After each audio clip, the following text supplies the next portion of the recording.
Hello, this woman here is called Akhila Ahmed, and she helped Angela Rayner, our Deputy Prime Minister, just getting her picture up, our Deputy Prime Minister, she of the crossed legs and the perfectly groomed dress sense. Akhila Ahmed helped Angela Rayner to formulate the Islamophobia law which this government is trying to push through. But it doesn't end there, because when the proposal has become law, this woman here is going to head the commission that will be monitoring how it works. That's a pretty good wheeze, isn't it? It's like inventing an illness and then setting yourself up as the only specialist who can cure it. Akhila Ahmed is one of the 5 people on the working group advising the ginger growler on a new definition of Islamophobia.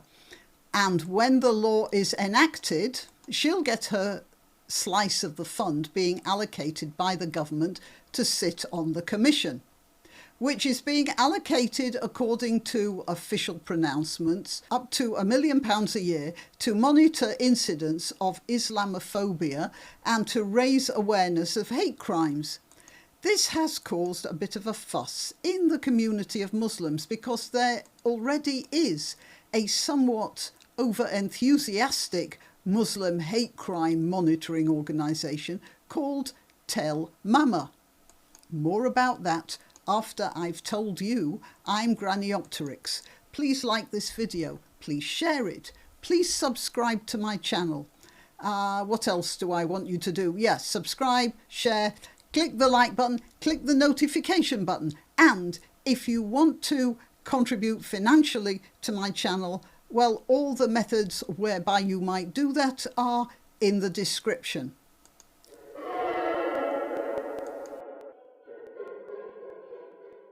So, we were talking about Tell Mama, weren't we?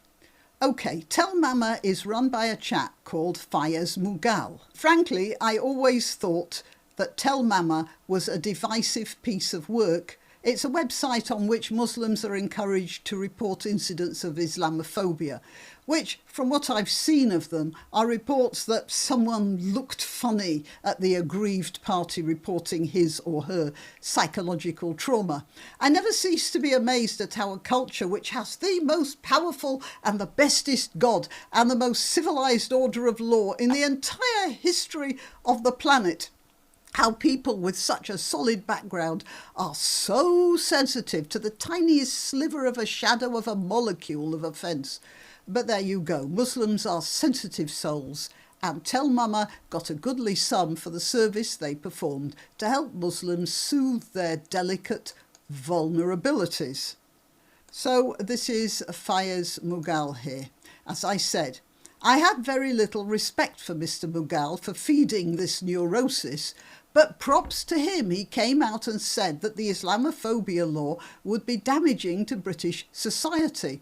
He said it's typical of Labour, Labour's sort of top-down interventionism, which stopped Muslim communities from sorting things out for themselves and to avoid political agendas. Even more surprising, at least to me, is that Mr. Mughal said the law would stifle free speech. Good grief! And it'll be used to manipulate or threaten institutions such as Ofcom. Ofcom, if you don't know, is the quango that regulates, well, some would say over-regulates, the communications sector. And Mr. Mughal said that such a law would suppress discussion about extremism or misogyny. Wonders will never cease. I mean, I did not expect that. Mughal has also said that the Islamophobia law would confer a special status to Islam over all other religions, which is also true. I have to admit I found all of this very surprising. And I also have to say that any Muslim, especially one who's an activist like Mr. Mughal, any Muslim who understands the dangers of the proposed legislation and is prepared to speak up about it, has my deep respect. not only for his intelligence, but also for his ability to stand against a community of which he is a member. As J.K. Rowling put it, in the mouth of Professor Dumbledore, the headmaster of Hogwarts School, he said, "It takes a great deal of bravery to stand up to our enemies, but just as much to stand up to our friends." I'd add probably it takes more bravery to stand up to our friends. I can't even remember how many times I've seen comments or had emails from people who've either been afraid to tell their friends what they feel about certain issues, or they've actually gathered up the courage to confess their opinions and have lost those relationships. But I digress. Let's go back to Ms. Ahmed. Angela Rayner has transferred her affections from Mr. Mughal's Tell Mama to Akila Ahmed's new and improved Islamophobia fixation. So as far as Mr. Mughal is concerned, the party is most definitely over. The waiters are clearing away the plates, and the slice of pie to which he used to be entitled is now being passed along to Miss Ahmed and her friends. Now, what's the issue with that? Well, Angela Rayner is famous for her fickle behaviour with respect to relationships, so why am I even talking about this? Well, you see, Mr. Mughal, despite the fact that he was making money and gaining influence out of stoking Muslim pain, it appears he is at heart a soft old liberal. Ms. Ahmed, on the other hand, might be something else altogether. The money that used to go to Tell Mama will now go to the British Muslim Trust, which is backed by the Aziz Foundation and the Randari Charitable Trust. There's a particular worry about the Aziz Foundation because its chief executive is the faith minister, Lord Wajid Khan, who is reported as, here, let's bring this up a bit more. This is Lord Wajid Khan. Maybe I'll move that slightly sideways. Yeah, that's better. He is reported as having invited to his constituency this chap here, Tariq Jamil. Maulana Tariq Jamil is a Pakistani and a highly influential Muslim preacher from the Deobandi sect. Now, I don't know whether you've heard of the Deobandis. It would take too long to describe them, but you can easily look them up. Suffice it to say that Jamil is the sort of cleric who, for instance, has blamed the COVID outbreak on the immodesty of women. When Lord Khan welcomed Jamil to his constituency earlier this year, according to this report, I'll just bring that up a bit more, Khan was observed to kiss Jamil's ring, although the report doesn't go into detail about the precise anatomical area in which the ring was situated. All of that seems to me to be a sign that Labour has decided that Tell Mama and Fayez Mughal aren't radical enough for them to hang on to the Muslim votes that are the Labour Party's bread and butter.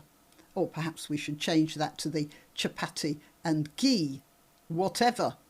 It does seem that the government is aligning itself with a Muslim group that's far more conservative and driven harder by religion than previously. Let's get back to this. I don't know why, but I suddenly have the mental image of a drowning man grabbing at clumps of grass in a muddy riverbank to try to keep from being swept away.